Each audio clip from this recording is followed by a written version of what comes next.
Fuzzy Skinner. You mentioned the spirit of play as an element of running an org. How does this coexist with the dim view Hubbard took and modern Scientologists take of joking and degrading, J and D? Is this another instance of the cognitive dissonance that is used by many destructive cults to keep their members off balance?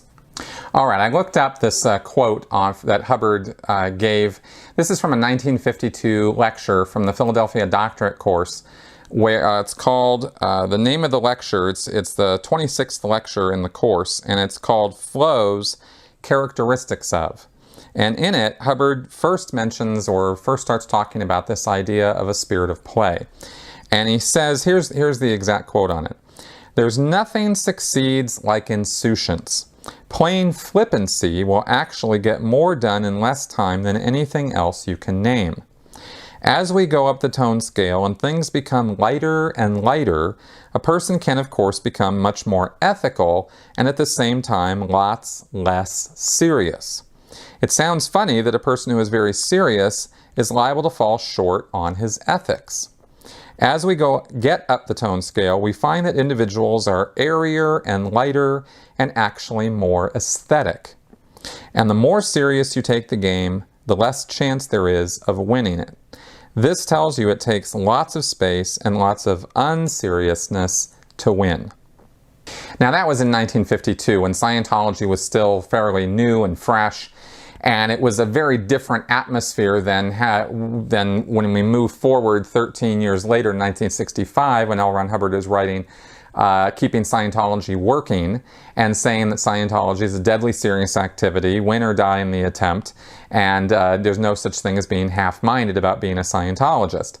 So clearly there was a viewpoint change over the years as Hubbard got more and more enmeshed and mired in the seriousness of Scientology, and he started kind of dreaming up these OT levels and the heavy duty stuff that had been done to people over all these centuries and millennia. He started making it out to be a much more serious thing. And so you have this idea in Scientology from the earlier works of a spirit of play, of, as you go up the tone scale and as things are more uptone, they're more fun and they're freer and they're livelier. And as you go down the tone scale, things get serious and solid and stuff doesn't really get done so easily and so well.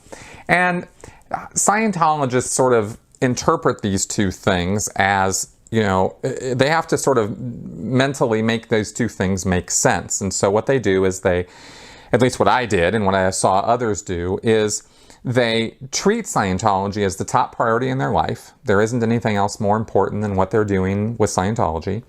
And everything sort of focuses and aligns to it. And that's why, of course, why I joined staff and why I joined the Sea Org, for example.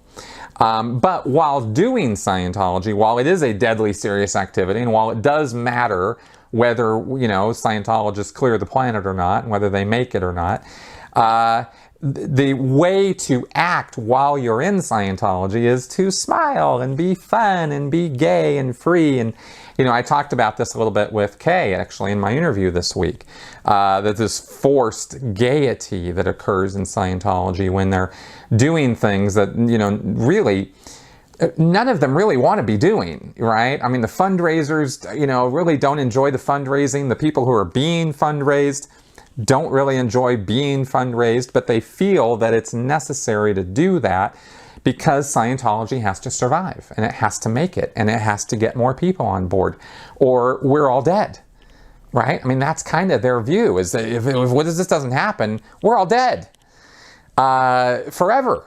Not just now, but forever, right? And there's a good chance that the planet's going to blow itself up and, all these various horrible, awful things that are going to happen. So they got to deal with that. But while they're doing it, let's do it with a smile, right? Why so serious, right? This kind of view. So that's sort of the push and pull of what goes on in Scientology. And it is crazy making. I can tell you from personal experience that it just drives you absolutely batty. Because it just messes with your head and you're bouncing around between all these crazy priorities and all this nonsense that's going on. And then trying to use this spirit of play to justify really abusive mental and emotional behavior that's not healthy for people. So that's kind of how all that plays out, I guess.